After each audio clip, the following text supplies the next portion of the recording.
Hello there. So I'd like to share with you one or two tips about magical practice which I have really benefited from, so I thought I'd share them with you. So I've just finished my Chamunda evening mantra, which is the one for victory, and I've just done what I always do, which I've just marked that I've done the mantra on my little card here. So I just put a little tick. So I've just done day 53 of the Chamunda, day 157 of the Ganesh mantra today. So it's helped me enormously to create this record of what I'm doing. I find it really helps with the unbending intent, particularly because when I started this, I think it was 5 failed attempts to do the Ganesh mantra for 40 days, and finally on the 6th attempt I'd actually been all the way through day 40, and I'd done it all on a scrap of paper, and I thought, get a bit of cards. So I got a bit of card from a herb tea packet and stuck the paper on it and wrote day 41 there, and so on onwards.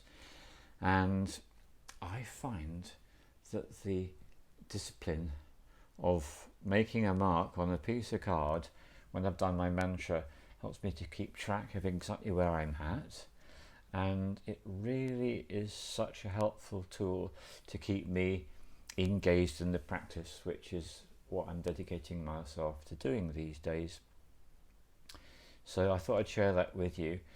So really just help in so many ways. And then the other thing is, it does help me to identify and spot where I managed to miss a day. So for example, I got up to day 39 on the Chamunda mantra and I missed one. So I missed day 40. Can you imagine?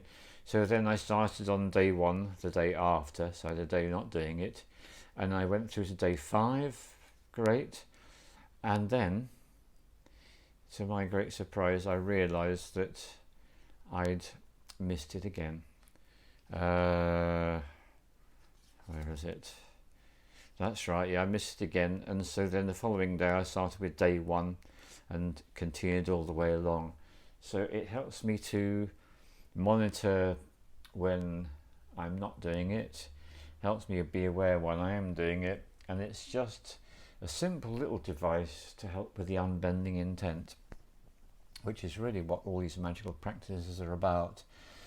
So something else that I'm doing when I'm doing this, when I'm doing the mantras, I'm either got my eyes closed or my eyes are open looking at the drum that you can see there. And what I do is I visualize the 3 letters NMR, Nature's Medicine Retreats, and I see the letters joined together to form a sigil, which is the magical practice's own right.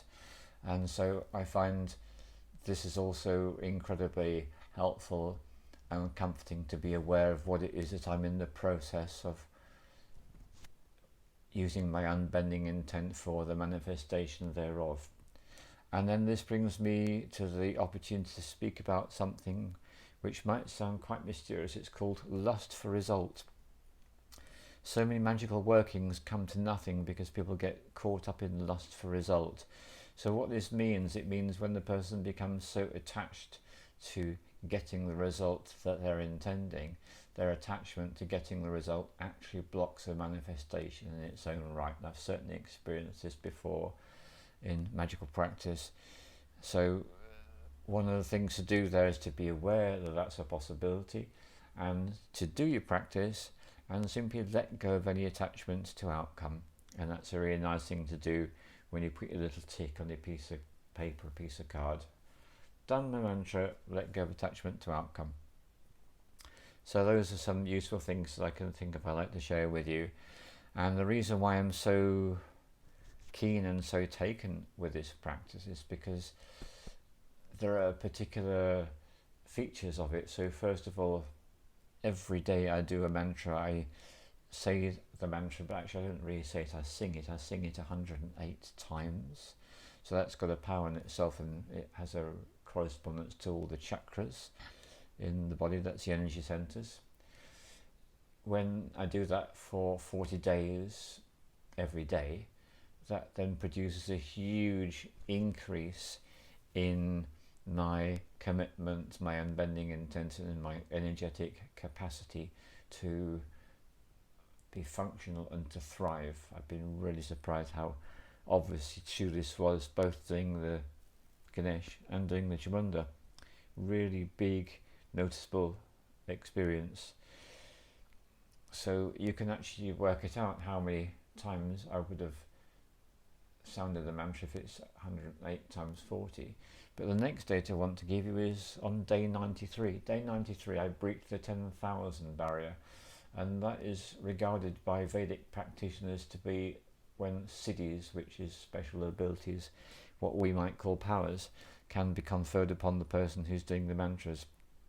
So these are things I've experienced, and I can say it's the same as other practices I've done. If I ever dedicate myself to doing a practice on a regular basis every day, and I actually do it every day, that means I feel so much better about myself, about my capabilities. It has an effect of amplifying my self-esteem and my capacity to act and to be functional in the world. And I've done all sorts, including the lesser banishing ritual of the pentagram when I was working with Western occultism, with various other different practices. Also, I specifically remember working with a particular form of yoga, Kundalini yoga, and doing kriyas, and they were for 40 days each. And one year I did 4 40-day kriyas back to back, one after the other, after the other, after the other. So 160 days of doing a really energetically demanding, physically quite troubling practice, some of them were, and it all has such a benefit in terms of our abilities to be calm in the face of troubles which we all experience in our lives. So I do thoroughly recommend to you all of these practices, and it doesn't matter so much which one it is that you do, but the advantage I have found with the Vedic mantras is because I'm not chanting in English, I'm chanting in Sanskrit. I'm actually linking in with billions upon billions of human beings throughout time, throughout long times ago into the past. It's got an established track record of 25,000 years, the only system that I know that does. So Hinduism is derived from the Vedic tradition, so that's got the link into the 25,000 year pedigree. And because it's a language which is only used magically, in other words, it's used for mantras, for practices where we are working with deities, it means it's got an extra special power. Whereas if you use English for our mantras, then we're using it to count beans, or make a cup of tea, or whatever it was doing, or gossip against someone. English is used for any and everything, isn't it? People use it for cursing and so on. Whereas at least when we're working with the Vedic language of Sanskrit, we know we're working with a language dedicated to development of the spiritual body in that person or in those people. So those are some of the reasons why I particularly recommend it. And this is my opportunity to say, I don't know if I've said this before, but I did get corrected. I do appreciate when people correct me. So for the Chamunda mantra, it's a good idea to do the mantra more slowly. For the Ganesh mantra, it's entirely up to you what rate or pace you like to do it at. So then the other thing is to do with the beads, the mala, as I believe they're called, which is to do, when you're holding the beads, to hold between the thumb and not the index finger, but the middle finger. So each time, that's what I'm doing. And apparently if I was to be using the index finger all the time, that would be related in the tradition to do with connecting with ego, whereas when I'm using the middle finger, that connects more to the energy of the heart. So that's something else I've remembered to say in this film. That is so cool.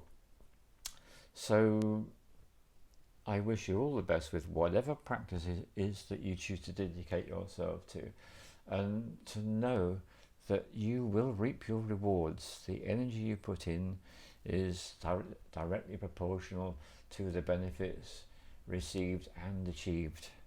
through your practice. And you don't need to do any of these extra things, but it's lovely to have the bell and to sound the bell or the gong before I start. It's nice to have the candle, and I always do a namaha at the end of the Chamunda mantra. It's not a necessity, I just do it at the very last one. And I do a Sat Nam and an Amen at the end because I just feel like I want to do it. So I wish you all the very best in your practice. All the love to you.